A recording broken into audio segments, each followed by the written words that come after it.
நாமத்தில் உங்கள் அனைவருக்கும் அன்பின் வாழ்த்துக்களை தெரிவித்துக் கொள்கிறேன். ஆராதனையின் ஆரம்பமாக யாவரும் சேர்ந்து சங்கீதம் 119 முதல் வசனம் முதல் 16 வசனங்கள் வரை சேர்ந்து வாசிப்போம். சங்கீதம் 119, பேஜ் நம்பர் 745.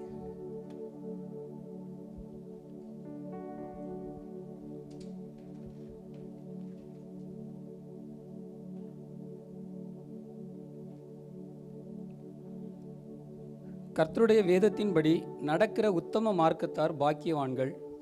அவருடைய சாட்சிகளை கைக்கொண்டு அவரை முழு இருதயத்தோடும் தேடுகிறவர்கள் பாக்கியவான்கள். அவர்கள் அநியாயம் செய்வதில்லை, அவருடைய வழிகளில் நடக்கிறார்கள். உமது கட்டளைகளை நாங்கள் கருத்தாய் கைக்கொள்ளும்படி நீர் கற்பித்தீர். உமது பிரமாணங்களை கைக்கொள்ளும்படி என் நடைகள் ஸ்திரப்பட்டால் நலமாயிருக்கும். நான் உம்முடைய கற்பனைகளையெல்லாம் கண்ணோக்கும் போது வெட்கப்பட்டு போவதில்லை.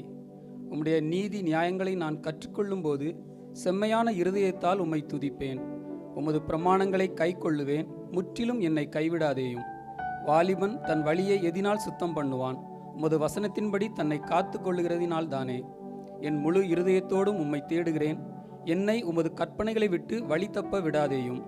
நான் உமக்கு விரோதமாய் பாவம் செய்யாதபடிக்கு உமது வாக்கை என் இருதயத்தில் வைத்தேன். கர்த்தாவே, நீர் ஸ்தோத்தரிக்கப்பட்டவர். உம்முடைய பிரமாணங்களை எனக்கு போதியும். உம்முடைய வாக்கின் நியாயத்தீர்ப்புகளை எல்லாம் என் உதடுகளால் விவரித்திருக்கிறேன். திரளான செல்வத்தில் களி கூறுவது போல நான் உமது சாட்சிகளின் வழியில் களி கூறுகிறேன். உமது கட்டளைகளை தியானித்து உமது வழிகளை கண்ணோக்குகிறேன். உமது பிரமாணங்களில் மனமகிழ்ச்சியாய் இருக்கிறேன். உமது வசனத்தை மறவேன். ஜெபம்.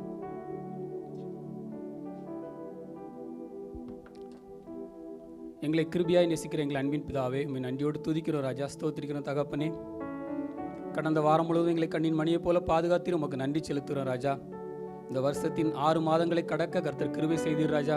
எத்தனையோ இக்கட்டான சூழ்நிலைகள், பிரச்சனைகள், போராட்டங்கள் மத்தியில் கர்த்தர் நீர் எங்களோடு கூட இருந்து இந்த நாட்களை கடக்க கிருபை செய்தீர். உமக்கு நன்றி செலுத்துகிறோம் தகப்பனே. இந்த ஒரு இக்கட்டான சூழ்நிலையிலும் தகப்பனே இம்மட்டுமாக நீர் எங்களை பாதுகாத்து வருகிறீர். உமக்கு நன்றி செலுத்துகிறோம் ராஜா.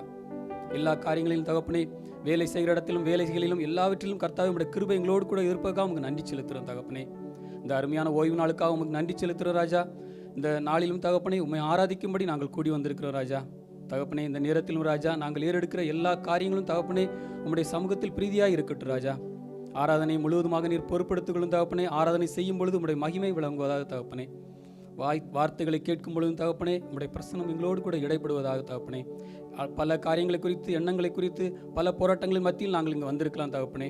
வார்த்தையின் மூலமாக எங்களுக்கு ஒரு விடுதலையை நீர், ஒரு கர்த்தாவே, எங்களுக்கு ஒரு நம்பிக்கையை நீர் கொடுக்க வேண்டும் என்று உடைய சமூகத்தில் பிரார்த்திக்கிறோம் ராஜா. வார்த்தையை கர்த்தாவே நீர் ஆசீர்வதியும். கர்த்தாவே, முழு ஆராதனை நீர் கர்த்தாவே நீர் ஆசீர்வதியும் தகப்பனே. குடும்பங்கள் தகப்பனே விரைவாக வந்து முழு ஆராதனையில் கலந்து கொள்ள கர்த்தர் கிருபை செய்யும் ராஜா. உம்முடைய பிரசன்னம் தகப்பனே இந்த ஆராதனையில் தகப்பனே தொடக்கம் முதல் முடிவு மட்டும் உடைய பிரசன்னம் எங்களோடு கூட இருக்கட்டும் தகப்பனே. எல்லா காரியங்களையும் நேர்த்தியாக கர்த்தாவே உம்முடைய நாமம் மகிமைக்காக நாங்கள் செய்ய கர்த்தர் எங்களுக்கு உதவி செய்யும் ராஜா. நீர் முழுவதுமாக பொறுப்படுத்திக் கொள்ளும். தொடக்கம் முதல் முடிவு மட்டும் உடைய கிருபை எங்களோடு கூட இருக்கட்டும். எல்லா துதி, கன, மகிமை எல்லாவற்றையும் வைக்க செலுத்துகிறோம். மீட்பர் இயேசுவின் மூலம் ஜெபங்கள் எங்கள் ஜீவனில் நல்ல பிதாவே, ஆமீன். ஒரு மகிமையின் மேகம் இந்த இடத்தை மூடுதே. ஒரு மகிமை மேகம் என் ஜனத்தை மூடுதே. ஒரு மகிமையின் மேகம் இந்த இடத்தை மூடுதே. ஒரு மகிமையின் மேகம் என் ஜனத்தை மூடுதே. விலகாத மேகம் நீர், முன் செல்லும் மேகம் நீர். விலகாத மேகம் நீர், முன் செல்லும் மேகம் நீர். ஆவியானவரே, அன்பின் ஆவியானவரே, வல்ல ஆவியானவரே, தெளிவின் ஆவியானவரே, மகிமையின் ஆவியானவரே, அன்பின் ஆவியானவரே, வல்ல ஆவியானவரே, தெளிவின் ஆவியானவரே. ஒரு மகிமையின் மேகம் இந்த இடத்தை மூடுதே. ஒரு மகிமையின் மேகம் என் ஜனத்தை மூடுதே. ஒரு மகிமையின் மேகம் இந்த இடத்தை மூடுதே. ஒரு மகிமையின் மேகம் என் ஜனத்தை மூடுதே. விலகாத மேகம் நீர், முன் செல்லும் மேகம் நீர். விலகாத மேகம் நீர், முன் செல்லும் மேகம் நீர். ஆவியானவரே, அன்பின் ஆவியானவரே, வல்ல ஆவியானவரே, தெளிவின் ஆவியானவரே, மகிமையின் ஆவியானவரே, அன்பின் ஆவியானவரே, வல்ல ஆவியானவரே, தெளிவின் ஆவியானவரே. என் பேச்சில, என் மூச்சில, என் சொல்லுல, என் செயலில கலந்திருக்கீங்க.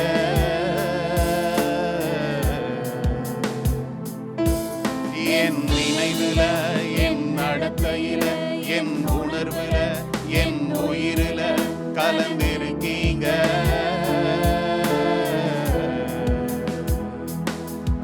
என் பேச்சில, என் மூச்சில, என் சொல்லுல, என் செயலில கலந்திருக்கீங்க.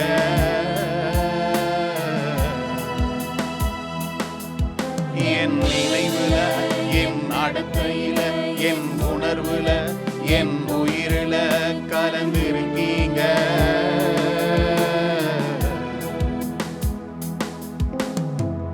அன்பின் ஆவியானவரே, விலையேற பெற்றவரே, என்னை ஆளும் பரிசுத்தரே, ஸ்ரீ ஐயா. அன்பின் ஆவியானவரே, விலையேற பெற்றவரே, என்னை ஆளும் பரிசுத்தரே, ஸ்ரீ ஐயா. மகிமையின் மேகம் இந்த இடத்தை மூடுதே. ஒரு மகிமையின் மேகம் என் ஜனத்தை மூடுதே. ஒரு மகிமையின் மேகம் இந்த இடத்தை மூடுதே. ஒரு மகிமையின் மேகம் என் ஜனத்தை மூடுதே. விலகாத மேகம் நீர், முன் செல்லும் மேகம் நீர். விலகாத மேகம் நீர், முன் செல்லும் மேகம் நீர். ஆவியானவரே, அன்பின் ஆவியானவரே, வல்ல ஆவியானவரே, தெளிவின் ஆவியானவரே, மகிமையின் ஆவியானவரே, அன்பின் ஆவியானவரே, வல்ல ஆவியானவரே, தெளிவின் ஆவியானவரே. அல்லேலூயா. அந்த கால வேளையில கர்த்தாவே, உம்முடைய மகிமையின் மேகத்தின் அனுபவத்தை நாங்கள் உணர கற்றுக்கொள்ள, உம்முடைய சமூகத்துல வாழக்கூடிய ஸ்லாக்கியத்தையும் பாக்கியத்தையும் பெற்ற பிள்ளைகளாய் ஒவ்வொரு நிமிடமும் உடைய பிரசன்னத்தை, சமூகத்தை நாடி ஓடி வர எங்களுக்கு பலனை தார்.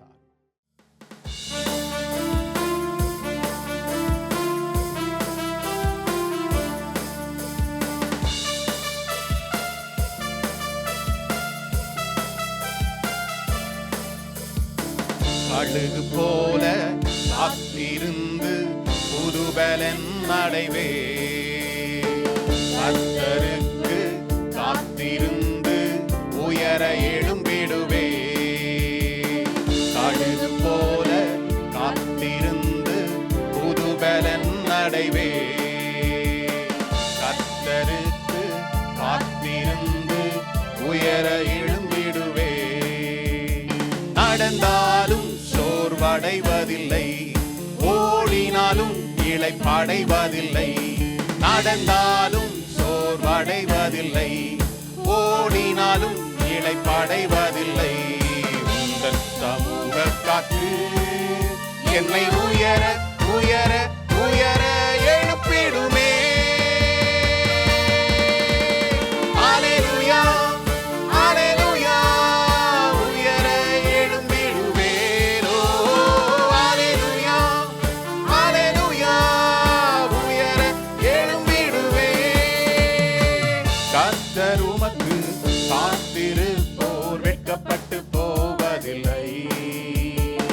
நீதிமானின் கால்களை நீ தள்ளாட விடுவதில்லை.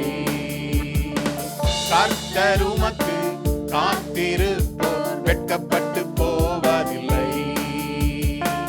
நீதிமானின் கால்களை நீ தள்ளாட விடுவதில்லை. உந்தன் சமூக காற்று என்னை உயர உயர உயர எழுப்பிடுமே. ஹல்லேலூயா ஹல்லேலூயா உயர எழும்பிடுவே. ஓ ஹல்லேலூயா ஹல்லேலூயா உயர எழும்பிடுவே. கர்த்தர் உம்மை தேடுவோர்க்கு குறைவே இருப்பதில்லை. இஸ்ரவேலை காக்கும் தேவன் நீர் உறங்கி போவதில்லை. கர்த்தர் உம்மை தேடுவோர்க்கு குறைவே இருப்பதில்லை. இஸ்ரவேலை காக்கும் தேவன் நீர் உறங்கி போவதில்லை. உந்தன் சமூக காற்று என்னை உயர உயர உயர எழுப்பிடுமே. ஹல்லேலூயா ஹல்லேலூயா உயர எழும்பிடுவே. ஓ ஹல்லேலூயா ஹல்லேலூயா உயர எழும்பிடுவே. கர்த்தர் உரைத்த வார்த்தை ஒன்றும் தவறி போவதில்லை. நீதிமானின் வாக்கு தத்தம் தரையில் விழுவதில்லை. கர்த்தர் உரைத்த வார்த்தை ஒன்றும் தவறி போவதில்லை. நீதிமானின் வாக்கு தத்தம் தரையில் விழுவதில்லை. உந்தன் சமூக காற்று என்னை உயர உயர உயர எழுப்பிடுமே. ஹல்லேலூயா ஹல்லேலூயா உயர எழும்பிடுவே. ஓ ஹல்லேலூயா ஹல்லேலூயா உயர எழும்பிடுவே. ஹல்லேலூயா.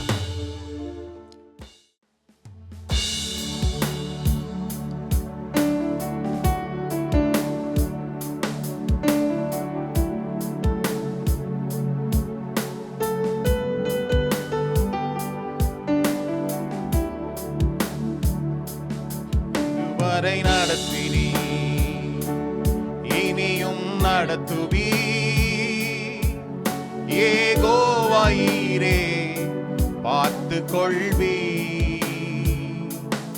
இதுவரை நடத்தினி இனியும் நடத்துவி. ஏகோவாயிரே பார்த்து கொள்வி. ஏகோவாயிரே ஏகோவாயிரே என் தேவையாவும் நீ சந்திப்பி. ஏகோவாயிரே ஏகோவாயிரே என் தேவையாவும் நீ சந்திப்பி. இதுவரை நடத்தினி இனியும் நடத்துவி. ஏகோவாயிரே பார்த்து கொள்வி. இதுவரை நடத்தினி வாய்களை திறந்து இனியும் நடத்துவி. ஏகோவாயிரே பார்த்து கொள்வி. ஏகோவாயிரே ஏகோவாயிரே என் தேவையாவும் நீ சந்திப்பி. ஏகோவாயிரே ஏகோவாயிரே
நடத்துவி. யெகோவாயீரே பார்த்து கொள்வி. இதுவரை நடத்தினி, இனியும் நடத்துவி. யெகோவாயீரே பார்த்து கொள்வி. யெகோவாயீரே, யெகோவாயீரே, என் தேவையாவும் நீ சந்திப்பி. யெகோவாயீரே, யெகோவாயீரே, என் தேவையாவும் நீ சந்திப்பி.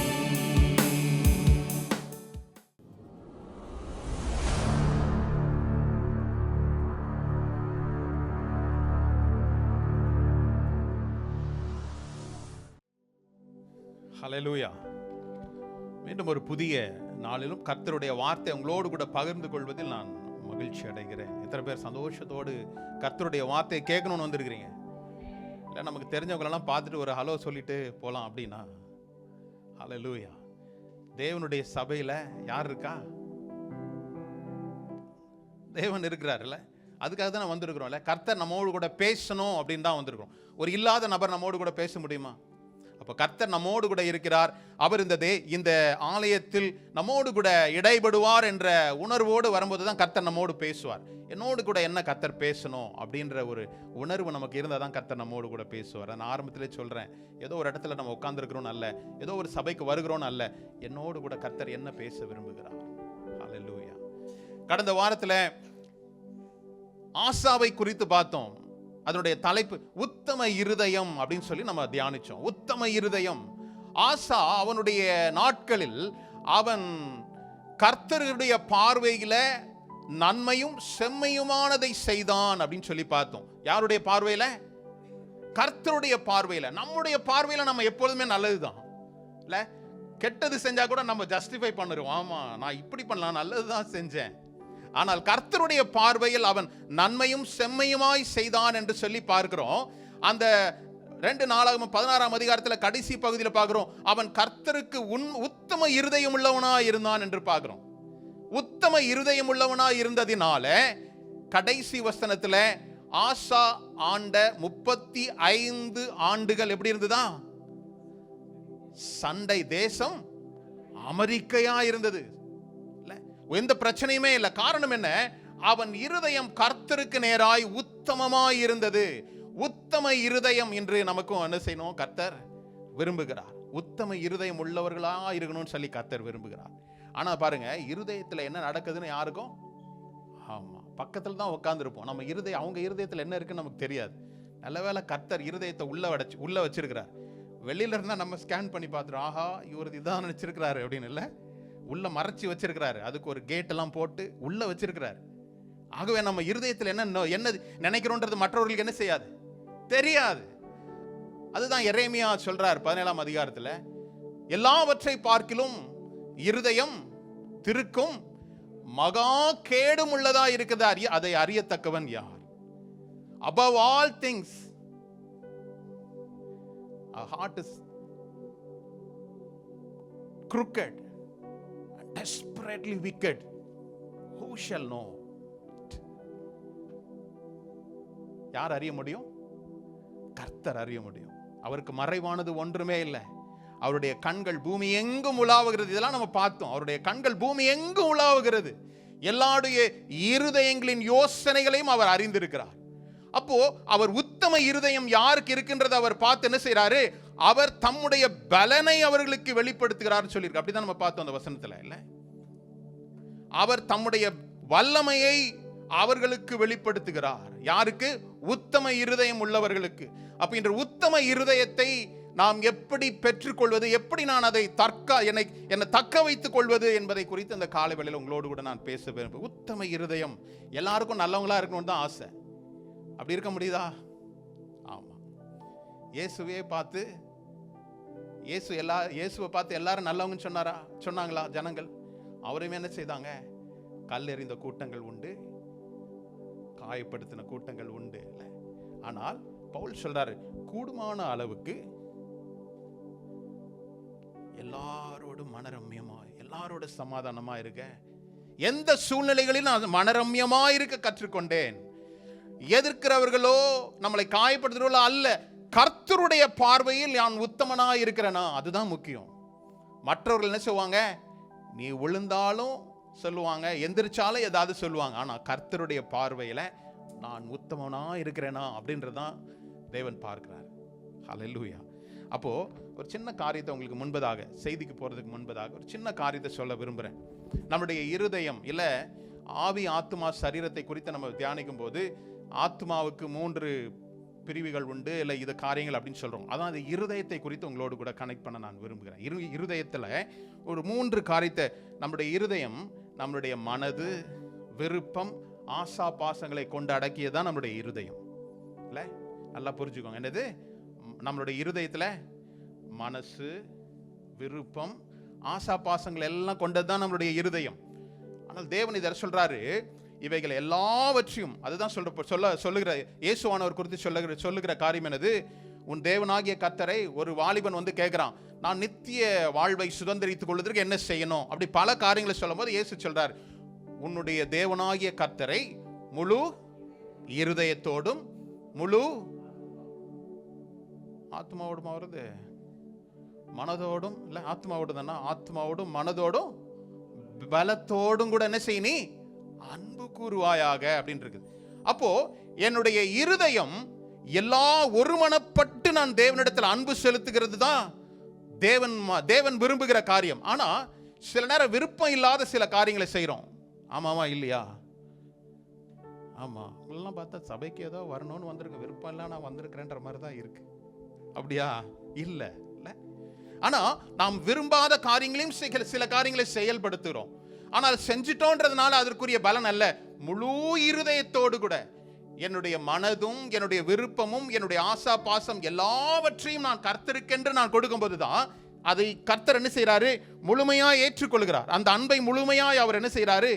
ஏற்றுக்கொள்கிறதை நம்ம பார்க்கிறோம். அப்போ இந்த 3 காரியம், மனது என்பது என்னது? மனதுல என்னுடைய எண்ணங்கள் கர்த்தருக்கு விருப்பமா இருக்குதா?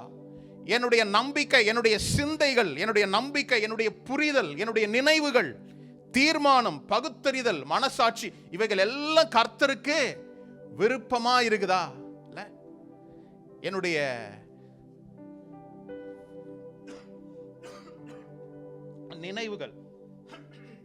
நினைவுகள், என்னுடைய தீர்மானங்கள் கர்த்தரை பிரியப்படுத்துகிறதா? இதான் மனசோடைய காரியம். இல்ல, மனசுதான் நினைக்குது, தீர்மானிக்கின்றது, எண்ணுகிறது, எண்ணங்களை கொண்டு வருகிறது, இல்ல பகுத்தறிகிறது, என்னுடைய மனசு பகுத்தறிகிறது. இவையெல்லாம் மனசோட வேலை. இதன் மூலமா கர்த்தரை நான் மகிமைப்படுத்துகிறேனா? 2வது என்னுடைய விருப்பங்கள். எதெல்லாம் விருப்பம்? என்னுடைய ஏக்கம், லாங்கிங் அப்படின்னு இருக்குது. என்னுடைய ஏக்கம், சில காரியங்கள், சில விஷயங்களுக்காக ஏங்குகிறோம் பாருங்க. அப்போ என்னுடைய ஏக்கம் தேவனிடத்தில் இருக்குதா?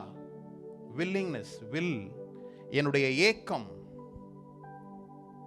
இல்ல, ஏக்கம் வந்து அஃபெக்ஷன்ல சொல்ற ஏக்கம், விருப்பம், உணர்வு, கற்பனை, இவைகள் எல்லாம் எது?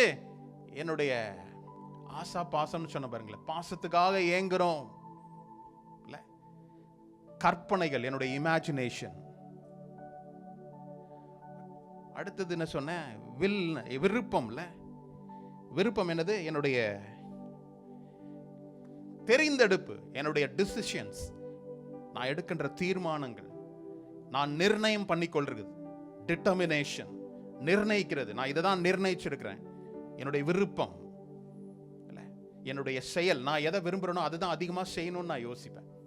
அப்போ இந்த காரியங்களில் எல்லாம் தேவனை மகிமைப்படுத்துகிறேனா, இல்ல உலகத்திற்கு அடுத்த காரியங்களே என்னுடைய தேவைகளையும் செயல்களையும் சிந்தனைகளையும் நான் உலகத்திற்கு அடுத்த காரியங்களே சிந்திக்கிறேன்.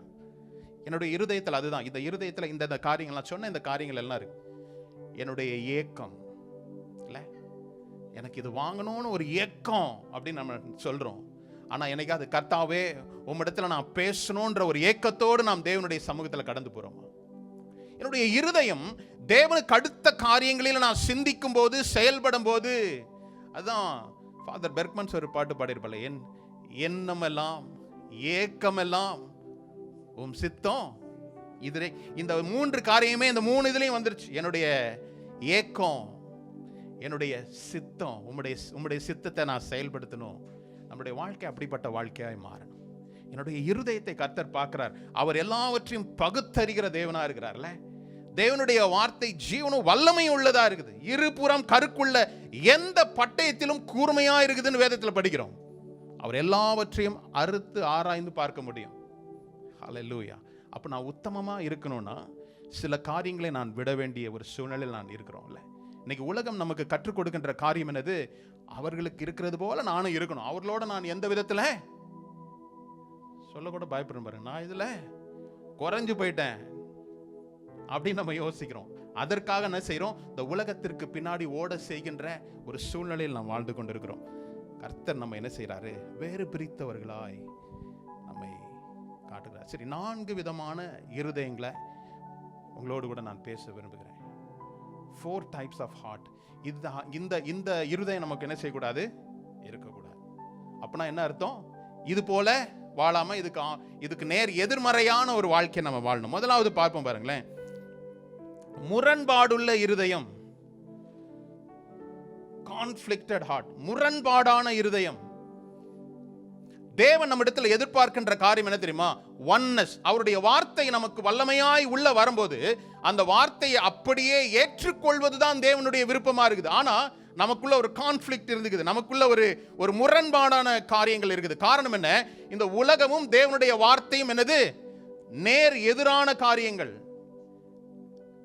கர்த்தர் இந்த வார்த்தையை சொல்றாரு பாஸ்டர், ஆனா என்னுடைய வாழ்க்கையில் நான் விசுவாசிக்கிறேன், நம்புறேன், ஆனா நான் எதிர்கொள்ளுகிற காரியம் இதற்கு நேர் எதிர்மாறா இருக்குதே. நீ வாளாகாமல் தலையாவான் தான் என் பைபிள்ல எனக்கு வாக்குத்தத்தம் இந்த வருஷம் வந்துச்சு. ஆனா நான் வேலை ஸ்தலத்துல என்னை எல்லாரும் நெருக்கி என்ன செய்றாங்க? வாளை போல என்னை மதிக்கிறாங்களே அப்படி நீங்க யோசிக்கலாம். இதுதான் நேர் எதிர்மாறான காரியம். இது என்ன செய்யும்? சிலரை முரண்பாடுள்ள இருதயத்திற்கு நேராய் வழிநடத்தும்.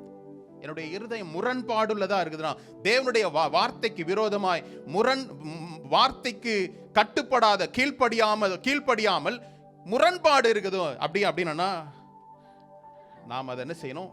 செக் பண்ணி பார்க்கும்படியா எடுத்துக்கொள்ளும். பாருங்களேன், மார்க் 6ஆம்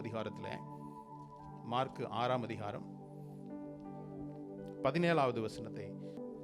ஏரோது தன் சகோதரனாகிய பிலிப்புவின் மனைவி ஏரோதியாளை தனக்கு மனைவியாக்கி கொண்டபோது. இந்த சம்பவம் எல்லாருக்கும் தெரியும்.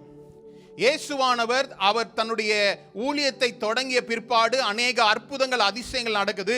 இந்த காரியத்தை ஏரோதுனுடைய காதுகளுக்கு வந்தபோது ஏரோது ஒருவேளை யோசிக்கிறான், இவர் தீர்க்கதரிசிகளில் ஒருவரா, இல்லை நாம் கொலை செய்த இந்த யோவான் ஸ்நானகன் மறுபடியும் வந்துட்டாரான்ற ஒரு திகில் அச்சத்தில் அவன் சொல்லுகின்ற காரியம், இதற்கு முன்பதாக நடந்த காரியத்தை அவன் சொல்றான். ஏரோது தன்னுடைய சகோதரன் பிலிப்புவினுடைய மனைவியை அவன் தனக்கென்று கொண்டதுனால யோவான் ஸ்நானகன் அவனை எச்சரிக்கிறான். நீ செய்தது தவறு என்று என்ன செய்யறான்? எச்சரிக்கிறாங்க. பாருங்க, 2 பார்க்கலாம். ஏரோது யாரு? ராஜா. அது சொல்றதுக்கு இவ்வளவு நேரம், ஐயோ தப்பா சொல்லிட்டுனா என்ன ஆயிருது? ஏரோது ராஜா. யோவான் ஸ்நானன் யாரு? தீர்க்கதரிசி.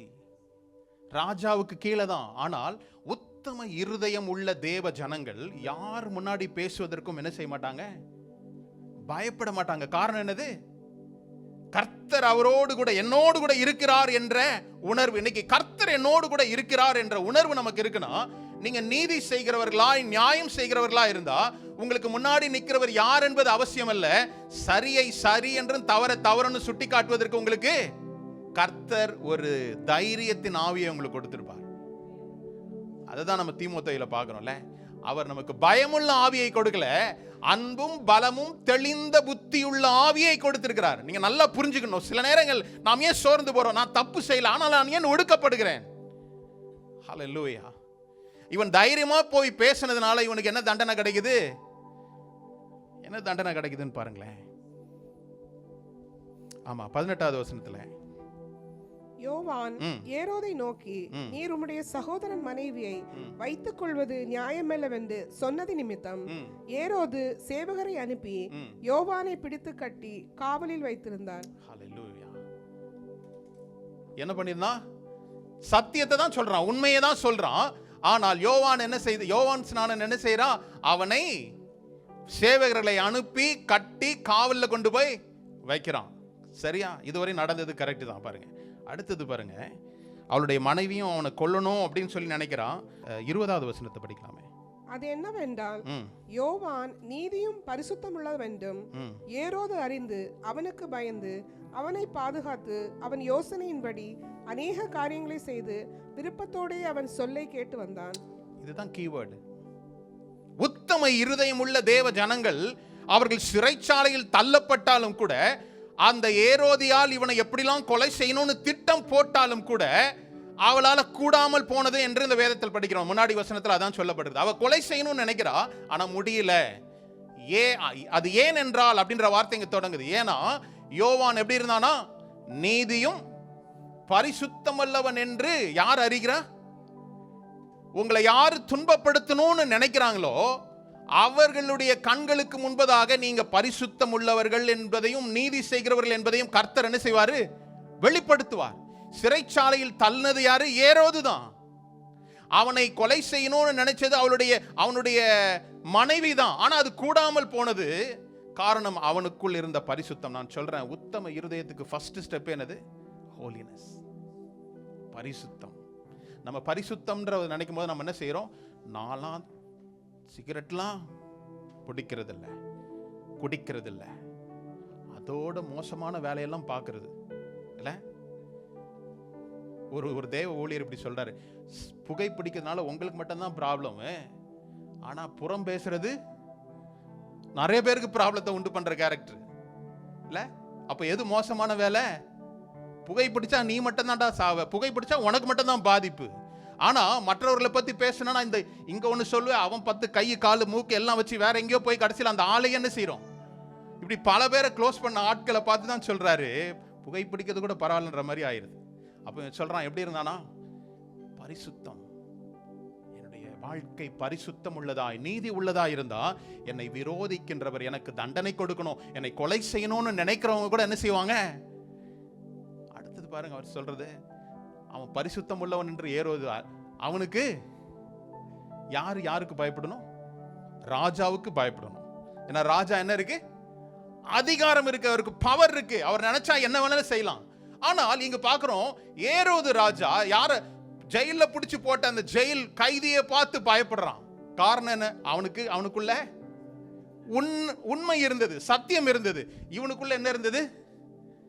இவன் பண்ணது தப்பு இல்ல, அசுத்தம். பாருங்க, பரிசுத்தமா அசுத்தமா? எனக்குள்ள பரிசுத்தம் இருந்ததுன்னா என்னை விரோதிக்கிறவன் கூட என்னை பார்த்து என்ன செய்வான்?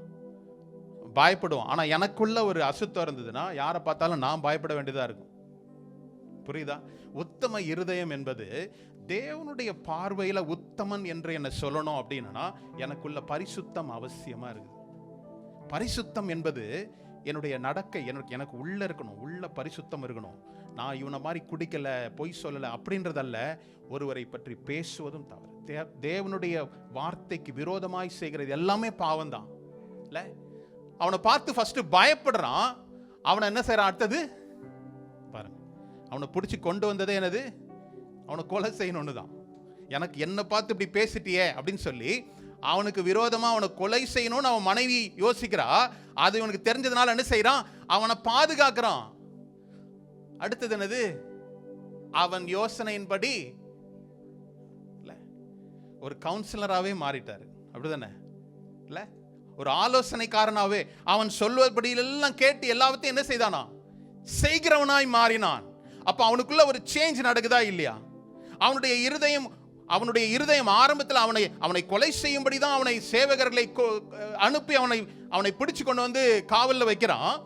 ஆனா அவனுடைய நீதியையும் அவனுடைய பரிசுத்தத்தையும் கண்டு இவன் பயந்து அவனை பாதுகாத்து அவன் யோசனைகளின்படி அநேக காரியங்களை செய்து, அடுத்தது பாருங்க, ரொம்ப முக்கியமான காரியம், விருப்பத்தோடே அவன் சொல்லை.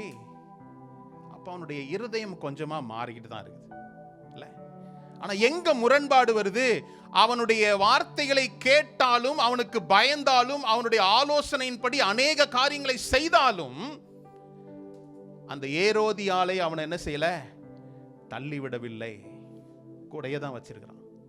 இன்னைக்கு நம்மளுடைய வாழ்க்கையிலும் அநேக காரியங்கள் கர்த்தருடைய வார்த்தைக்கு பயப்படுறோம், அவருடைய ஆலோசனைப்படி செய்கிறோன்னு நம்ம நினைக்கிறோம் இல்லை. அவருடைய விருப்பத்தோடு தான் நம்ம சர்ச்சுக்கு வரோம், விருப்பத்தோடு தான் நம்ம யூடியூப் மெசேஜ் எல்லாம் கேட்குறோம். ஆனால் சில தள்ள வேண்டிய காரியங்களை நம்மோடு கூட வைத்திருப்பது தான் முரண்பாடான இருதயம் உள்ளது. எங்க முரண்பாடு இருக்குது? அதுவும் வேணும் இதுவும் வேணும் இல்லை.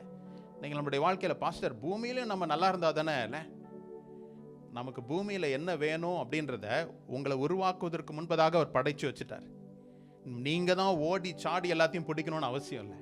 நான் சார்ந்த வேண்டியவரை சார்ந்து கொண்டால், நம்ம ஆசாவை குறித்து பார்த்தோம்ல, அவன் கர்த்தரை சார்ந்திருந்தபடியினால் அவனுக்கு எதிராய் வந்த எத்தியோப்பியர்களை என்ன செய்தான்? மடங்கடித்தான். அவன் உயிரோடு இருக்கும் நாள் வரையும் எத்தியோப்பியர்கள் அவனை மேற்கொள்ள முடியாதபடி அவர் என்ன செய்தார்? கர்த்தர் அவனை பலன் இழக்க செய்தார். எப்பொழுது? கர்த்தரை சார்ந்து கொண்டிருக்கும் போது. இன்னைக்கு என்னுடைய வாழ்க்கையில நான் கர்த்தரை எந்த அளவுக்கு சார்ந்திருக்கிறேன்? இங்க பார்த்த எல்லாமே என்னது? பாசிட்டிவ் தான், பிளஸ் தான். யோவான் நீதியும் பரிசுத்தமும் என்று கண்டு ஏரோது அறிந்து அவனுக்கு பயந்தான், அவனை பாதுகாத்தான், அவன் யோசனைப்படி அநேக காரியங்களை செய்தான், விருப்பத்தோடு அவன் சொல்ல கேட்டான். இதெல்லாம் நம்மளும் செய்யணுமா இல்லையா?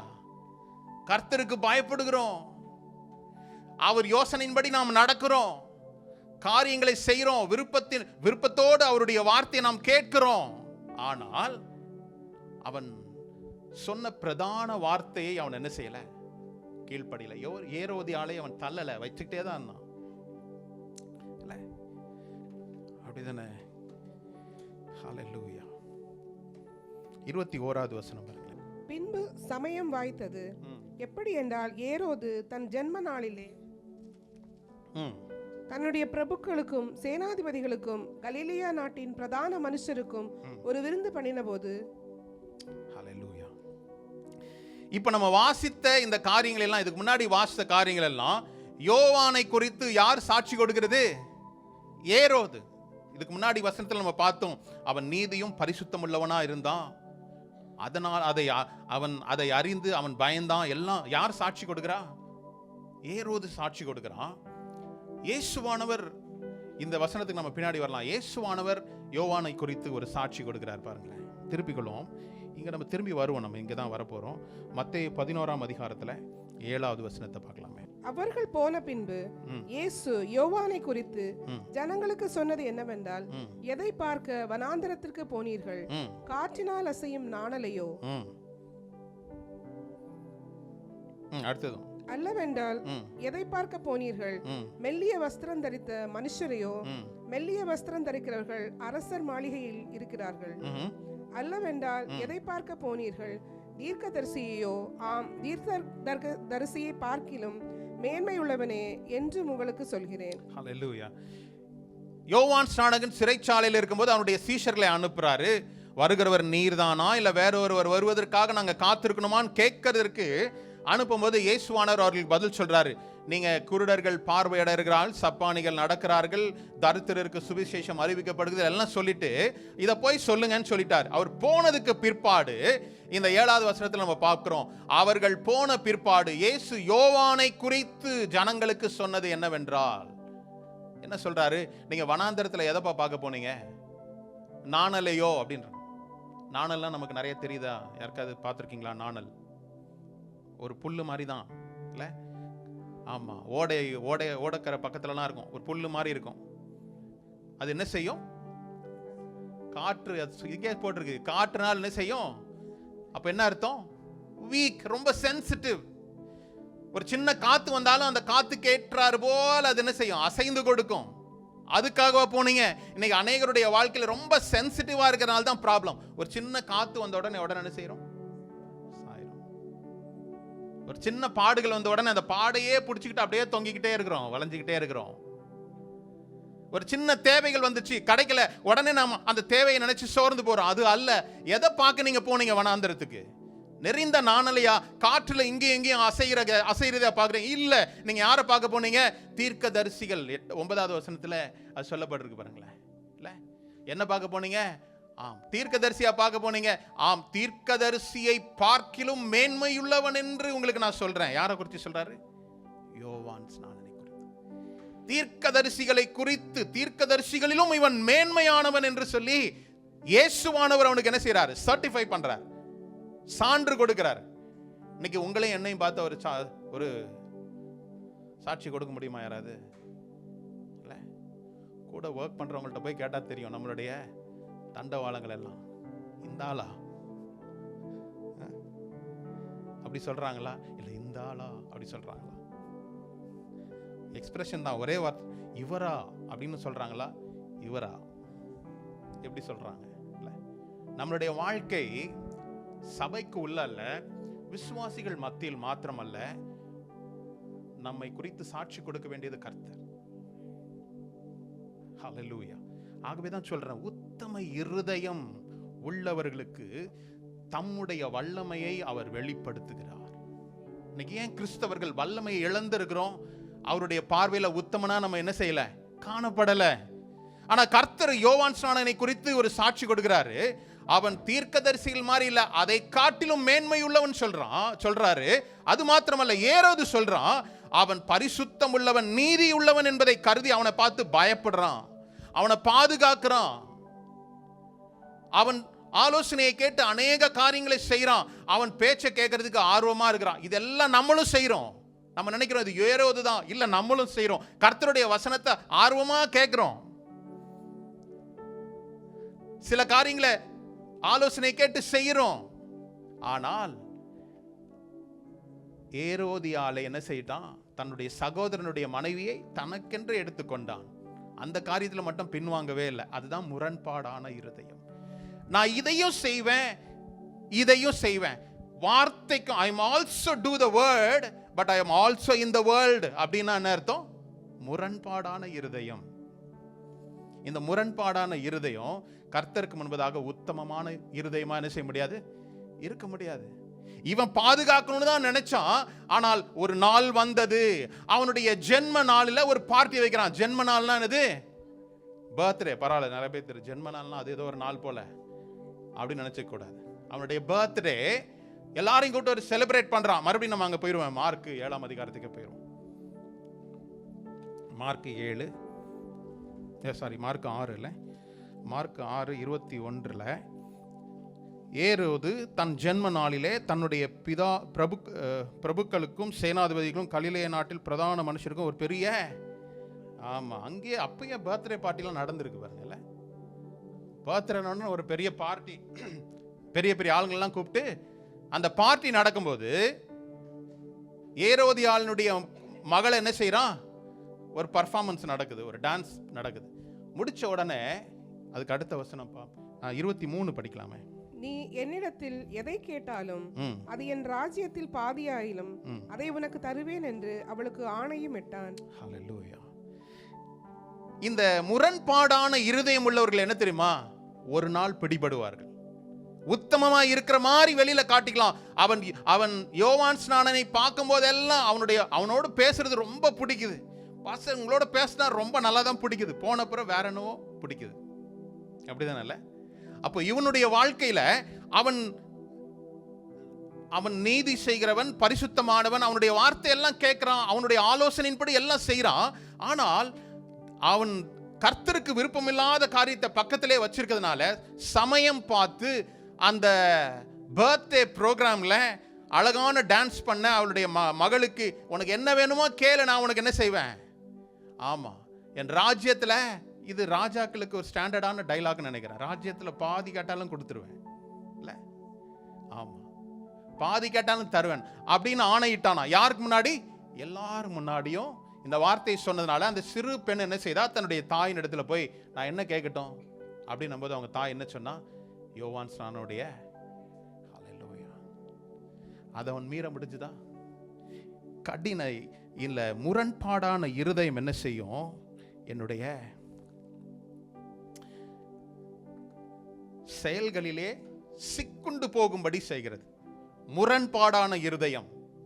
இரண்டு காரியங்களிலுமே நான் நடக்கணும் அப்படின்னா ரெண்டு காரியத்திலும் ஏதோ ஒரு காரியத்தில் என்ன செய்வோம்?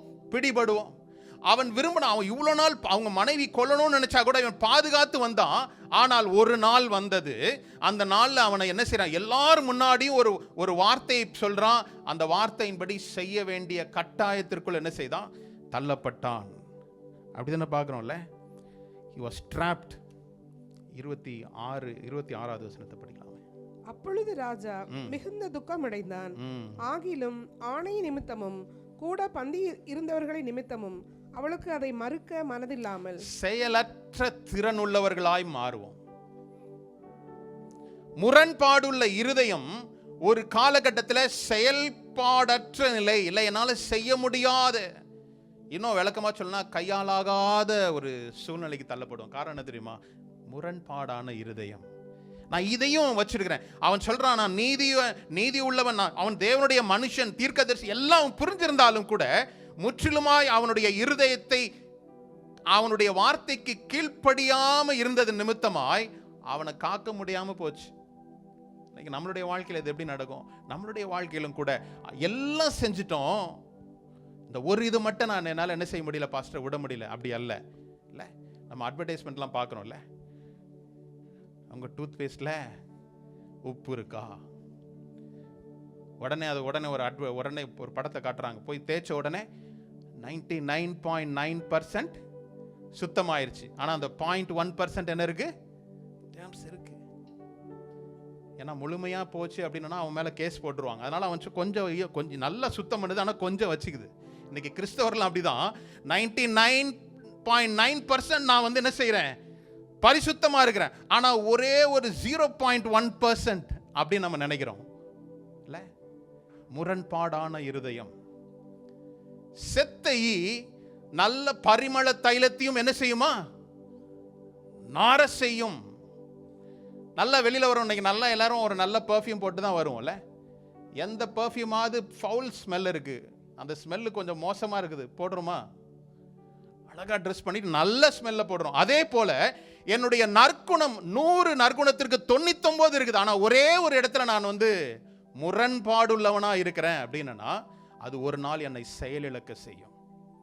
அவனுடைய விருப்பம் யோவான் ஸ்நானனை கொல்வது அல்ல, அவன் பாதுகாத்து வந்தான். ஆனால் அவன் செய்ய முடியாத ஒரு சூழ்நிலைக்கு தள்ளப்பட்டான். காரணம் முரண்பாடுள்ள இருதயம். இன்னைக்கு நம்மளை அறிந்து ஆராய்ந்து பார்ப்போம். நான் எந்த விஷயத்துல நான் முரண்பாடுள்ள வேத வசனம் எனக்கு வந்ததுன்னா 100% அதை ஒரு மனதோடு ஏற்றுக்கொண்டு நடக்கிற செயல்தான் என்னை உத்தம இருதயத்திற்கு நேராய் நடத்தி செல்லும். நாளைக்கு பார்த்துக்கலாம், இல்லை இன்னும் கொஞ்சம் நல்லா சரி பண்ணிடலாம், முடியாது. இப்பொழுதே the salvation is now. இன்றே ரட்சணிய நாள். இன்று அவருடைய வார்த்தை நமக்கு கடந்து வரும்போது நாம் எப்படி முரண்பாடுள்ளவர்களா இருக்கிறோம். நம்ம ஏற்கனவே சொன்ன அந்த என்னுடைய இருதயம் 3 காரியங்களை பிரிச்சேன். ஒன்று எனது மனசு, விருப்பம், ஆசா பாசம். இவைகள் எல்லாம் தேவனுடைய விருப்பத்திற்கு மாறா இருந்ததுன்னா நான் என்ன செய்யணும், சரி செய்து கொள்ளணும். என்னுடைய சிந்தை தேவனுடைய விருப்பத்திற்கு மாறாய் நடக்குது. என்னுடைய எண்ணம், என்னுடைய டிசிஷன், என்னுடைய டிட்டர்மினேஷன், நான் தீர்மானமாய் உறுதியாய் இருக்கிறேன், என்னுடைய நிலைப்பாடு இதுதான். இந்த நிலைப்பாடு தேவனுடைய வார்த்தைக்கு விருப்பம் இல்லாம இருந்ததுன்னா நான் என்ன செய்யணும், என்னை மாற்றி அமைத்துக் கொள்ளணும். அடுத்தது பாருங்க, 2வது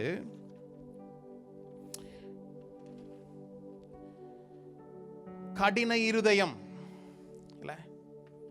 கடின இருதயம், stubborn, stiff neck. இந்த வார்த்தைகள்லாம் கேட்கும்போது கடின இருதயனோட உடனே நமக்கு யோசனை வருது என்னது, இஸ்ரவேல் ஜனங்கள் தான். கர்த்தர் சொன்னார், நீ இங்கேருந்து நான் போகக்கூடிய இடத்துக்கு நான் உன்னை என்ன செய்வேன், கொண்டு போய் சேர்ப்பேன்னு தான் சொன்னார். ஆனால் இவர்களும் என்ன செய்தாங்க, போகிற வழியில் எல்லா அற்புதத்தையும் பார்த்தாங்க, எல்லாத்தையும் அனுபவிச்சாங்க. ஆனால் ஒரு பிரச்சனைன்னு வரும்போது என்ன செய்தாங்க, கடின இருதயம். இது கர்த்தரால முடியாது, இது அவநம்பிக்கையாக இருக்குது. நம்ம இதே எடுத்துக்கலாம். மார்க் 6ஆம் அதிகாரத்தில் இதே தான், நம்ம மார்க்லேயே வரலாம். மார்க் 6ஆம் அதிகாரத்தில் 52வது வசனத்தை வாசிக்கலாமே.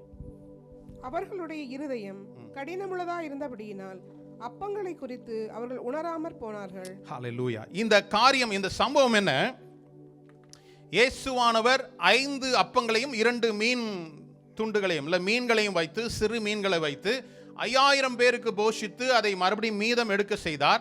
இந்த சம்பவம் நடந்த பிற்பாடு அவர் படகில் ஏறி அக்கறை போலான்னு போறாங்க. ஆனால் நடு சாமத்தில் அந்த வசனத்தை நாம் படிக்கலாம். 48வது வசனம்.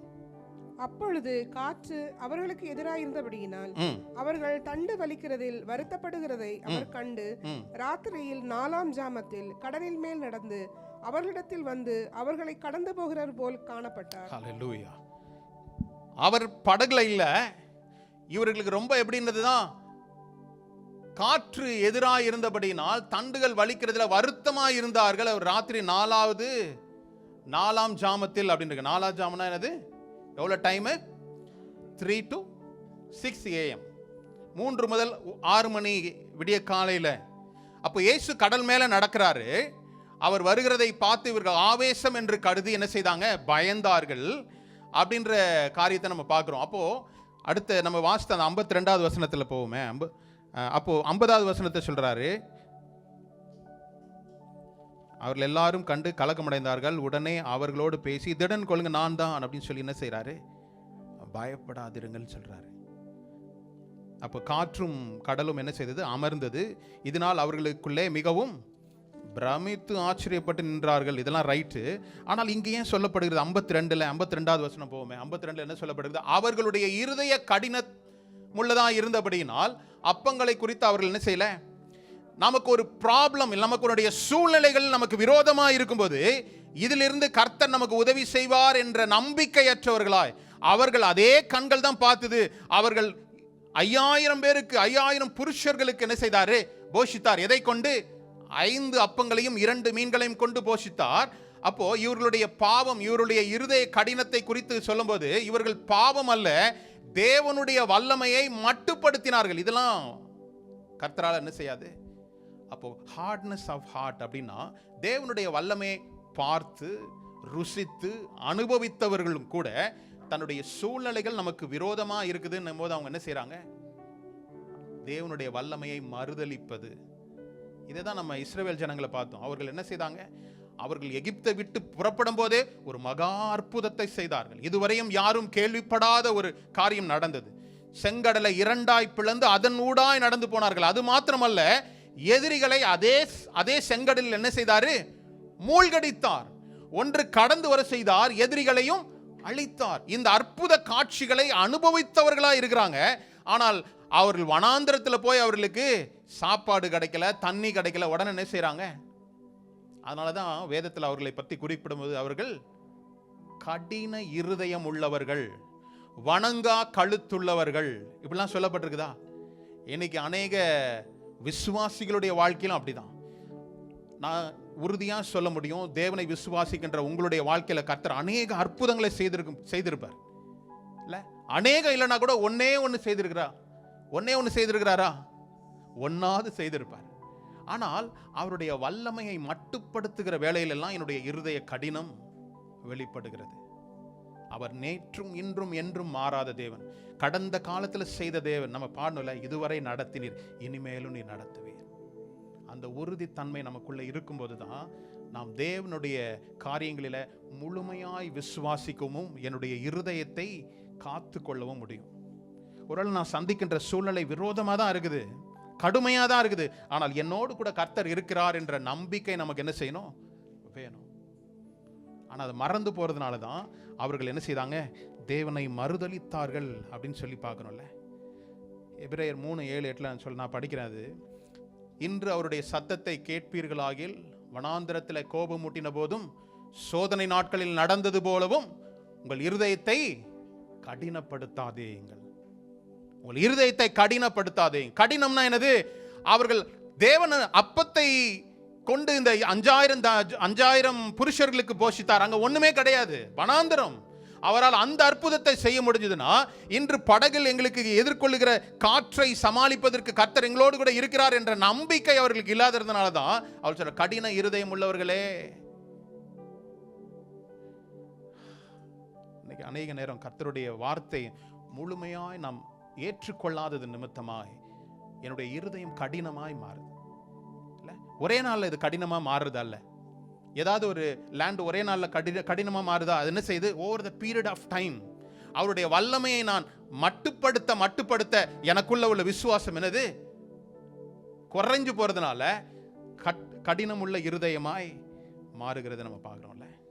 மூன்றாவதாக பாருங்களேன், மாய்மாலமான இருதயம், ஹிப்போக்ரட்டிக்கல் ஹார்ட், மாய்மாலம் உள்ள இருதயம்.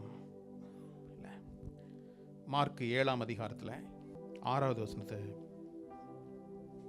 அவர்களுக்கு அவர் பிரதியுத்தரமாக, இந்த ஜனங்கள் தங்கள் உதடுகளினால் என்னை கனம் பண்ணுகிறார்கள், அவர்கள் இருதயமோ எனக்கு தூரமாய் விலகி இருக்கிறது என்றும். ஹல்லேலூயா. ஏன் சொல்றாரு? அதுக்கு முன்னாடி உள்ள சம்பவம் என்ன? பரிசேயர்களும் சதிசேயர்களும் அவர் என்ன சொல்றாங்க? முதல் வசனத்துல 7வது அதிகாரத்தின் முதல் வசனம், எருசலேமில் இருந்து வந்த பரிசேயரும் வேதபாரகரில் சிலரும் அவரிடத்தில் கூடி வந்தார்கள். 2வது வசனம், அப்பொழுது அவருடைய சீஷரில் சிலர் கழுவாத அசுத்த கைகளாலே போஜனம் பண்ணுகிறதை அவர்கள் கண்டு குற்றம் பிடித்தார்கள். ஹல்லேலூயா. எதுல குற்றம் பிடிக்கிறாங்க? பாரம்பரியம்.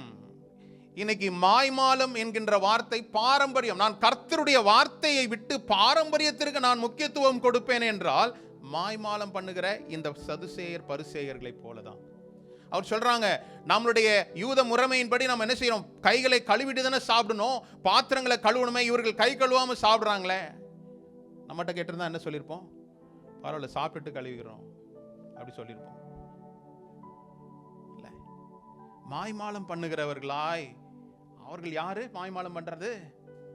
சதுசேயர்கள். அவர்கள் எதுக்கு முக்கியத்துவம் கொடுக்கணுமோ அதுக்கு அல்ல, கர்த்தருடைய வார்த்தைக்கு முக்கியத்துவம், அதுதான் முக்கியமே தவிர இவர்கள் சின்ன சின்ன காரியங்களில் எல்லாம். நமக்கு சில நேரம் பாருங்க, எது முக்கியம்? கர்த்தருடைய வார்த்தைக்கு கீழ்ப்படிவதுதான் முக்கியம். ஆனால் அதை காட்டிலும் சில சடங்குகள், சில பாரம்பரியங்களில் நாம் என்ன செய்யறோம்? மூழ்கி இருக்கிறோம். எந்த பாரம்பரியம் என்ன மீண்டு வர முடியாதபடி தடுக்குது. இல்ல, 23 எடுக்கலாமே. மத்தேயு 23:23. மாயக்காரராகிய வேதபாரகரே, பரிசேயரே, உங்களுக்கு ஐயோ! நீங்கள் ஒத்தலாமிலும் வெந்தயத்திலும் சீரகத்திலும் தசமபாகம் செலுத்தி நியாயப்பிரமாணத்தில் கற்பித்திருக்கிற விசேஷித்தவைகளாகிய நீதியையும் இரக்கத்தையும் விசுவாசத்தையும் விட்டுவிட்டீர்கள். இவைகளையும் செய்ய வேண்டும், அவைகளையும் விடாதிருக்க வேண்டுமே. ஹல்லேலூயா. என்ன சொல்லப்பட்டிருக்குது? வேதபாரகர்களே, மாயக்காரராகிய வேதபாரகரே, பரிசேயரே, உங்களுக்கு ஐயோ! நீங்கள் ஒட்டலாமிலும் அப்படின்னா என்னது? மசாலா சாமான்கள். தசமபாகத்தில் கரெக்டா இருக்கிறாங்க. ஆனா என்ன சொல்றாங்க? நியாயப்பிரமாணத்தில் கற்பிக்கிற விஷயங்களில நீதியையும் இரக்கத்தையும் விசுவாசத்தையும் விட்டு விட்டீர்களே, அவைகளும் செய்யணும், தசமபாகமும் கொடுக்கணும். அதே வேளையில இதையும் நீங்க என்ன செய்யக்கூடாது? விட்டுறக்கூடாது. அப்போ நீங்க எது கனமான காரியங்களிலோ அதுல நீங்க முக்கியத்துவம் செலுத்தணும். அதை மாத்திரமல்ல, இல்ல இந்த சின்ன விஷயத்துல நீங்க ரொம்ப சரியா இருக்கிறீங்க, உங்களை சரியா காண்பித்துக் கொள்கிறீர்கள். ஆனால் முக்கியமான காரியம் என்னது? நியாயப்பிரமாணத்தில் கற்பிக்கிற விசேஷித்தவைகளான நீதியையும் இரக்கத்தையும் விசுவாசத்தையும். சபையானது இதை தான் போதிக்கணும். நீதியையும் இரக்கத்தையும் விசுவாசத்தையும் போதிக்கிறேனா? இல்லை, போதிக்க போதனை செய்கிறீங்க ரைட்டு, ஆனால் நாங்கள் கேட்குற சூழ்நிலை இல்லை அப்படின்றீங்களா? இல்லை, உங்களை விசுவாசத்தை வர்த்திக்க செய்வது தான் சபை. எல்லாரையும் பார்த்துட்டு அப்படி கடந்து போகிறதா இல்லை. இன்னைக்கு நான் வந்ததுனால இன்று நான் கற்றுக்கொண்ட, கர்த்தர் எனக்கு சொல்லிக் கொடுத்த பாடம் என்ன, இன்று நான் கற்றுக்கொண்ட காரியம் என்ன, இதுதான் சபையாக இருக்கணும். அப்போ உத்தம இருதயம் நம்ம சொல்றோம், எல்லாருக்கும் உத்தம இருதயம் வரணும், நானும் உத்தமமா இருக்கணும்னு நினைக்கிறோம். ஆனால் இப்படி சின்ன சின்ன காரியங்களில் இருந்து நாம் விடுபடும் போதுதான் ஒரு நாள் உத்தமனாய் விளங்க. நம்ம அதுதான் யாக்கோபுல படிச்சோம்ல, சோதனையை சகிக்கிற மனுஷன் பாக்கியவான். சோதித்த பின்புதான் அவன் என்ன செய்யறானா? உத்தமனாய் விளங்கிய பின்புதான் கர்த்தர் உண்டு பண்ணின ஜீவ கிரீடத்தை அவனுக்கு கொடுக்கிறார். நமக்கு என்ன வேணும்? ஃபர்ஸ்ட் நீங்க கொடுத்துருங்க, அப்புறமா நம்ம பார்த்துக்கலாம். என்னுடைய பிரச்சனை எல்லாம் சரியாகட்டும், அப்புறமா பார்த்துக்கலாம். அப்படி கிடையவே கிடையாது. நீ சரியாகு, அப்புறம் தரேன். நம்ம எப்பவுமே கொஞ்சம் வேற மாதிரி யோசிக்கிறோம், அப்படிதானே? இல்லை, மாற்றி யோசி. கர்த்தர் சொல்றார், மாற்றி யோசிக்கிறதுக்கு வாய்ப்பு இல்லை, இப்படிதான், இதை இப்படிதான் செய்யணும். அப்போ மாய்மாலம் பண்ணுகிறவர்களாய் இருக்கக்கூடாது அப்படின்னு சொல்லி நாம் பார்க்குறோம்ல. மாய்மாலம் பண்ணக்கூடாது. இப்போ 1 யோவான் 1:16 நான் படிக்கிறேன். நாம் அவரோடு கூட ஐக்கியப்பட்டவர்கள் என்று சொல்லியும் இருளிலே நடக்கிறவர்களாய் இருந்தால் சத்தியத்தின்படி நடவாமல் பொய் சொல்லுகிறவர்களாய் இருக்கிறோம். அவரோடு கூட இருக்கிறோம் தான் சொல்றோம். வெளியரங்கமா நான் நினைச்சிடுறேன், நான் காண்பித்துக் கொள்கிறேன். ஆனால் கர்த்தர் எதிர்பார்க்கின்றது உள்ளான மாற்றம். உள்ளுக்குள்ள உங்களுக்கு ஒரு மாற்றத்தை கொண்டோம். உன்னுடைய இருதயத்துல உத்தமனா இருக்கும்போது தான் தாம் அவருடைய வல்லமையை உங்கள் மூலமா என்ன செய்வார்? கர்த்தர் என் மூலமா செயல்படணும். கர்த்தர் நான் கையை தூக்கின உடனே அப்படியே எல்லாரும் பரிசுத்த ஆவியினால் நிறையணும். எல்லாருக்கும் ஆசை இருக்குதா? இருக்கு. யாருக்கெல்லாம் இல்ல பாருங்க, எல்லாருக்கும் இருக்கு. யாருக்கெல்லாம் வேணும்னா கூட நீங்க கையை தூக்க மாட்டீங்கன்னு தெரியும். அதனால தான் நான் இப்படி கேட்டேன். எல்லாருக்கும் ஆசை இருக்குது. நான் ஜெபிச்சோன்னா அவங்க பிரச்சனை எல்லாம் மாறணும். யாருக்கு ஆசை? எல்லாருக்கும் இருக்கு. ஆனா அதற்கு முன்பதாக நான் சரி செய்ய வேண்டியதை சரி செய்தால் தேவ வல்லமை என் மூலமா என்ன செய்யும்? புறப்படும். ஹல்லேலூயா. அடுத்தது பாருங்க, சங்கீதக்காரன் சொல்றான் இது படிப்புமே. அப்போ மாய்மாலமா இருக்கக்கூடாதானா? சங்கீதக்காரன் 139 சங்கீதத்தில் கடைசி 2 வசனங்கள் 23, 24. Psalms 139. தேவனே, என்னை ஆராய்ந்து என் இருதயத்தை அறிந்து கொள்ளும். என்னை சோதித்து என் சிந்தனைகளை அறிந்து கொள்ளும். வேதனை உண்டாக்கும் வழி என்னிடத்தில் உண்டோ என்று பார்த்து நித்திய வழியிலே என்னை நடத்தும். முன்னாடி வசனம் போவோமா? முன்னாடி வசனம் 20. அது சொல்லப்பட்டிருக்கு. தேவனே என்னை, தேவனிடத்துல ஒருத்தர் சொல்றான் என்னை ஆராய்ஞ்சு பாரு. வேற மனுஷங்கிட்ட நம்ம சேலஞ்ச் கொடுக்கலாம், ஏன்னா அவருக்கு தெரியாம சில ஹிடன் பாட்டு நம்ம வச்சிருக்கலாம். ஆனால் என்ன சொல்றான்? தேவனே என்னை ஆராய்ந்து அறிந்து கொள்ளும், என் இருதயத்தை அறிந்து கொள்ளும், என்னை சோதித்து என் சிந்தனைகளை அறிந்து கொள்ளும். அப்போ எவ்வளோ தூரத்துக்கு அவனுடைய மனசாட்சிக்கு சுத்தமா இருந்தா கர்த்தரிடத்துல என்னை சோதிச்சு அறியுங்க. என் இருதயத்தை நீங்க அறிந்து கொள்ளும், என்னுடைய சிந்தைகளை நீர் அறிந்து கொள்ளும். நம்ம தைரியமா சொல்ல முடியுமா? இன்னைக்கு அப்படிதான் தேவன் நம்ம என்ன செய்யறாரு? எதிர்பார்க்கிறார். என்னுடைய இருதயம் சுத்தம் உள்ளதா இருக்கணும்னா என்னுடைய இருதயத்தை பாருங்க. கர்த்தாவே ஸ்கேன் பண்ணி பாருங்க. எனக்கு இருதயத்தை பாருங்க, கண்டிஷனை பாருங்க, என்னுடைய சிந்தையை பாருங்க. எந்த ஸ்கேனிங் மிஷினாவது சிந்தை இருக்கா? ஏன்னா கர்த்தர் சில காரியங்களை, உங்களுடைய சிந்தையை அவர் என்ன செய்யறாரு? அவர் மாத்திரம். இன்னைக்கு நம்ம சிந்தைகள் எல்லாம் வெளியில அப்படியே ஒரு ஸ்கிரீன் மாதிரி தெரிஞ்சதுன்னா, இந்த ஆள் இவ்வளவு மோசமான ஆளா அப்படின்னு தான் பாக்குற மாதிரி இருக்கும். இல்ல, அதெல்லாம் அப்படியே ஆஃப் பண்ணி வச்சிருக்கிறார் அந்த ஸ்கிரீன் எல்லாம். ஏன்? அவர் மட்டும் பார்க்க முடியும். நம்மளுடைய நிறை குறைவுகளை அவர் அறிந்திருக்கிறார். ஒரு நாள் he will not expose our weakness. நம்மளுடைய பலவீனங்களை அவர் என்ன செய்வார்ல, மற்றவர்களை எடுத்து காட்ட மாட்டாரு. அதுதான் தேவனுடைய பண்பு. அவருக்கு என்ன செய்யறாரு? நம்ம பலனை அவர் வெளி கொண்டு வருவார். ஆனா சத்ரு என்ன தெரியுமா? நம்மளுடைய பலவீனங்களையே தான் அவன் என்ன சொல்றான், அதனால இதெல்லாம் முடியாது, நீ பேசாம இப்படியே இதுதான் உனக்கு நல்லது, உனக்கும் நல்லது, எனக்கும் நல்லது, எனக்கு வேலை கொடுக்காத, நீ இப்படியே இரு, பாவத்திலே இரு. இவன் சொல்றான், என்னுடைய இருதயத்தை, என்னை ஆராய்ந்து என் இருதயத்தை அறிந்து கொள்ளும், என் சிந்தைகளை அறிந்து கொள்ளும். கர்த்தரிடத்துல சொல்றான். இன்னைக்கு நம்முடைய ஜெபம் அப்படியா இருக்கணும். கர்த்தாவே, வேதனை உண்டாக்கும் வலி உமக்கு இருந்தா எனக்கு சொல்லுங்க, நான் அதை விட்டு என்ன செய்யறேன்? எடுத்து போட எனக்கு பலன். நம்முடைய ஜெபம் இப்படிப்பட்ட ஜெபமாய் மாறணும். ஜெபத்துல நம்ம உட்காரும்போது நம்ம தேவைகளை மாத்திரம் நான் லிஸ்ட் அவுட் பண்ணிட்டு போற ஜெபம் அல்ல, என்னை உருவாக்குகின்ற, என்னை மாற்றுகின்ற ஜெபமாய் மாறணும். இல்ல, இப்படிப்பட்ட ஜெபத்தை தான் நம்ம என்ன செய்யறார்? கர்த்தர் விரும்புகிறார். அடுத்தது கடைசியாக பாருங்களேன், 4வது, தீட்டான இருதயம், defiled heart. தீட்டான இருதயம். என்னுடைய இருதயம் தீட்டுள்ளதா இருக்குதா? எப்படி பாஸ்டர் தெரியும்?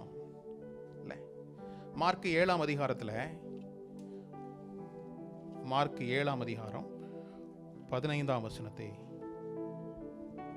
மனுஷனுக்கு புறம்பே இருந்து அவனுக்குள்ளே போகிறதொன்றும் அவனை தீட்டுப்படுத்த மாட்டாது, அவன் உள்ளத்திலிருந்து புறப்படுகிறவளோ அவனை தீட்டுப்படுத்தும். ஹல்லேலூயா. ஆன்சர் அங்கே இருக்குது. எது தீட்டுள்ள இருதயம்? எந்த மனுஷன் தீட்டுள்ளவனா இருக்கிறான்? உள்ள போறது எதுவுமே நமக்கு என்ன செய்யாதான்? தீட்டுப்படுத்தாது. ஏன்னா அது சாப்பிட்டுட்டு அது வெளியே போற இடத்துல போயிடும். ஆனால் எதை பேசுறோமோ அதுதான் தீட்டுப்படுத்தும். இன்னைக்கு நம்ம எப்படி இருக்கிறோம்? எதை சாப்பிடணுன்றதுல கவனமா இருக்கிறோம். இல்ல, எதெல்லாம் நம்ம டயட் பிளான் கரெக்டா இருக்கிறோம். ஆனா எதை பேசணுன்றதுல கவனம் இருக்குதா? வாயை திறந்தா டேப் திறக்கிற மாதிரி தான், டேப்பு பிச்சுக்கிட்டு போகிறோமா? டேப்பை திறந்தாலாவது க்ளோஸ் பண்ணுறதுக்குன்னு இந்த டேப்பு க்ளோஸிங்கே கிடையாது. வாய் திறந்தா பிச்சுக்கிட்டு ஓடுது. இல்லை, எதில் கவனமாக இருக்கணும்? நீ வெளியில இருந்து உள்ள போறது உன்னை எதுவுமே தீட்டுப்படுத்தாது, அப்படிதான் சொல்லப்படுதுல. மனுஷனுக்கு புறம்பே இருந்து அவனுக்குள்ள போகிறது அவனை தீட்டுப்படுத்த மாட்டாது. அவன் உள்ளத்திலிருந்து புறப்படுகிறவைகளே.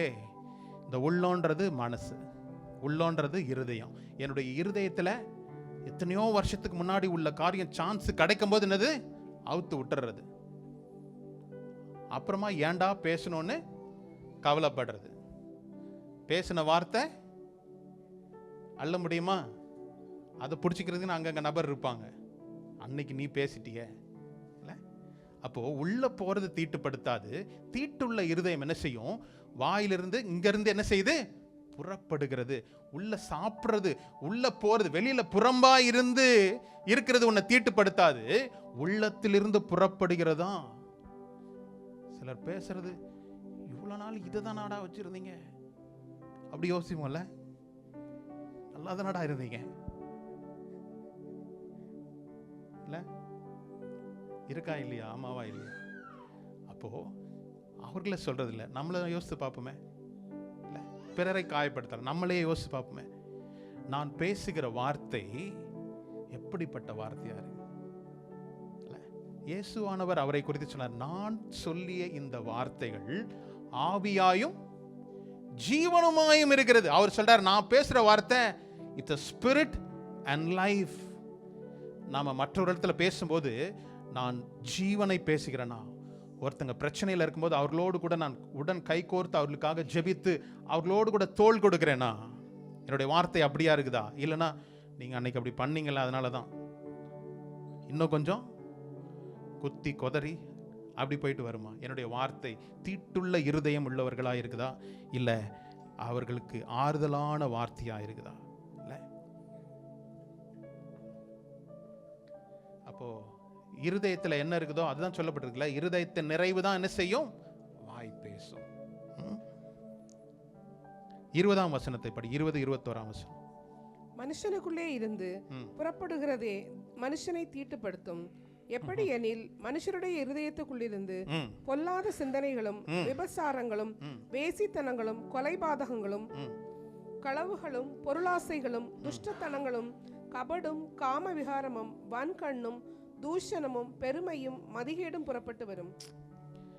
நீங்க லிஸ்ட் அவுட் பண்ண இந்த வசனங்கள் எல்லாம் இதோடைய பை ப்ராடக்ட் தான் நம்ம பேசுற சில காரியங்கள். கோபமா சில காரியங்கள் பேசணும், இதுல இருக்கிற ஏதோ ஒரு காரியம், இந்த சொல்லப்பட்ட லிஸ்ட் அவுட் பண்ணியிருக்கிற காரியத்தினுடைய பை ப்ராடக்ட் தான் சில நேரம் நம்ம பேசுகிற தேவையற்ற வார்த்தைகள். இதுதான் கலாத்தியர் 5:19 சொல்லப்பட்டிருக்கு இல்ல. பவுல் அது நல்ல பிரமாணங்களை படித்ததுனால அவன் அழகா சொல்றான். அவன் சொல்லும்போது என்ன சொல்றான்? மாம்சத்தின் கிரியைகள் வெளியரங்கமாய் அப்படின்னு சொல்றான். அப்ப நாம் ஆவிக்குரியவர்களா இருக்கிறவங்க மாம்சத்திற்குரிய கிரியைகளை நாம் என்ன செய்யக்கூடாது. அப்ப நம்ம இந்த வார்த்தைகள் எல்லாம் வரும்னு சொல்லி மாம்சத்தின் கிரியைகள் வெளிப்படணும்னு என்ன செய்வான்? சத்ருவானவன் நம்மளை சில காயப்படுத்தலாம் இல்ல.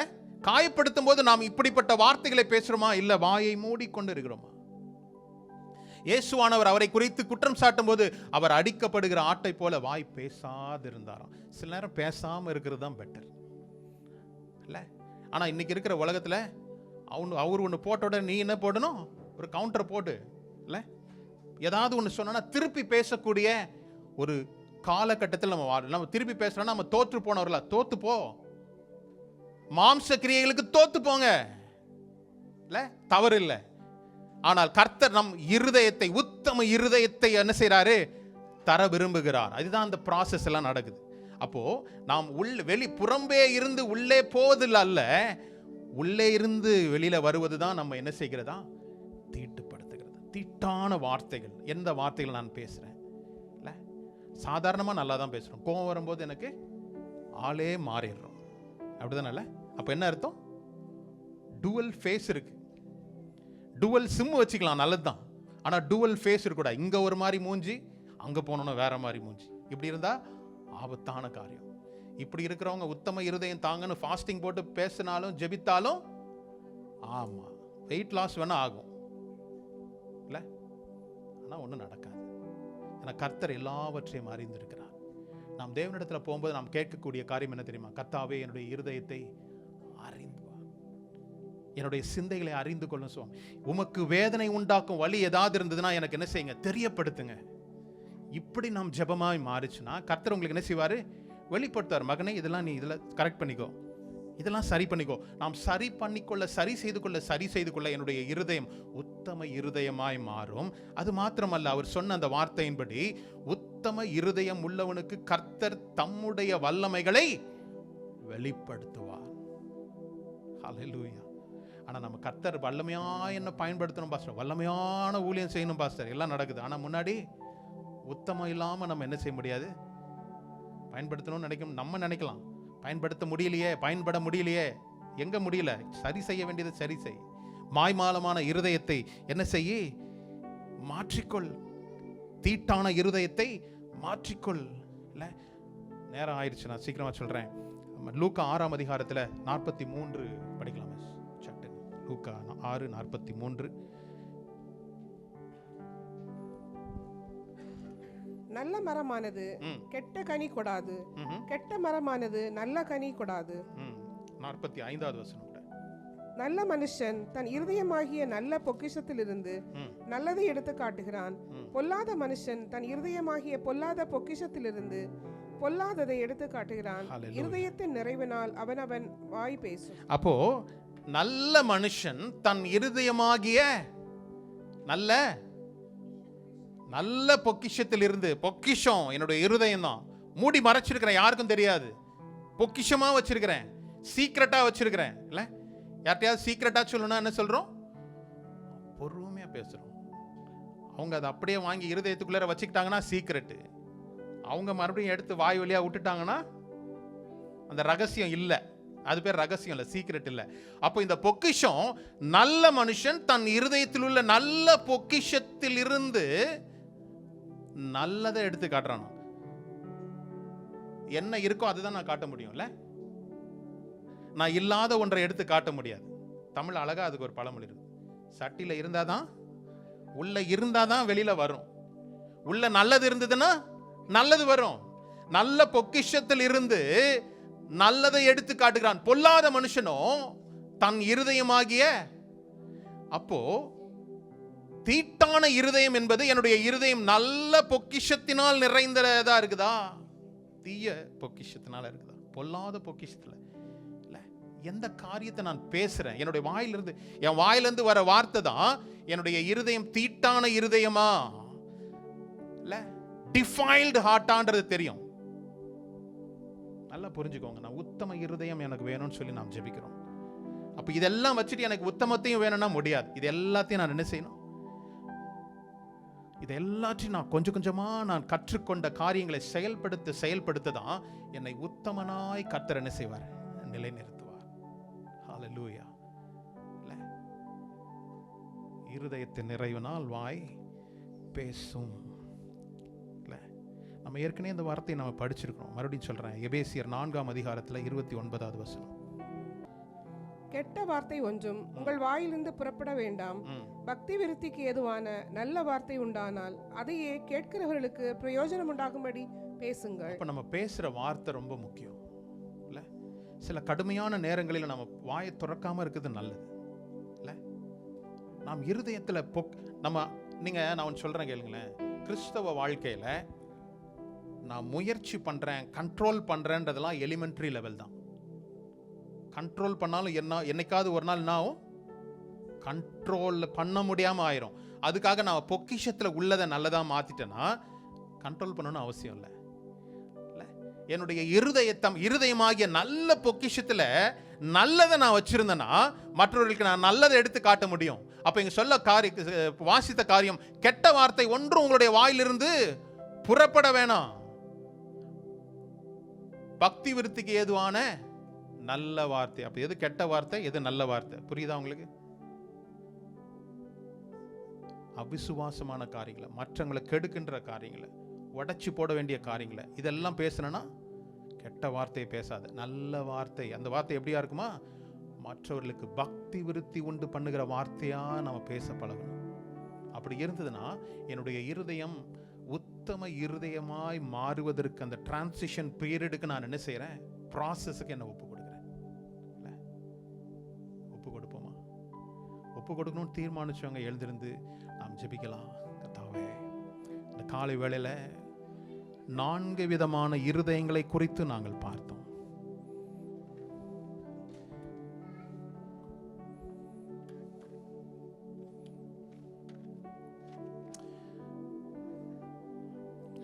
இந்த நாளில் எங்களோடு கூட நீர் பேசினீர் என்பதை நான் நம்புகிறேன்.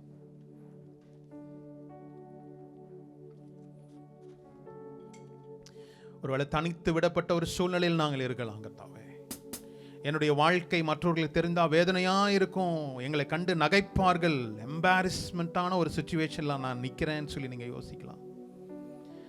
இந்த ஒரு வார்த்தை தான், கர்த்தர் உத்தமன் என்று நம்மை கண்ட பின்பு ஜீவ கிரீடத்தை நமக்கு வைத்திருக்கிறார்.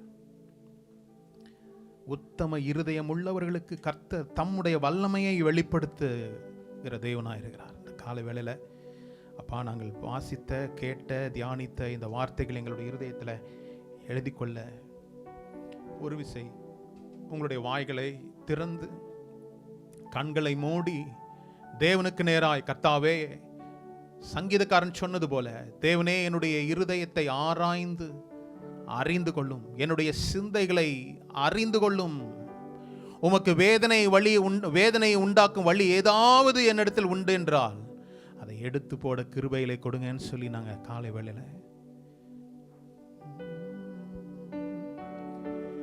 என் நோட்டத்தில் நான் தனிமையில்லை, நேசிப்பவர் என்னை வெறுக்கவில்லை, என் நோட்டத்தில் நான் தனிமையில்லை, நேசிப்பவர் என்னை வெறுக்கவில்லை, நம்புவேன் இறுதி வரை,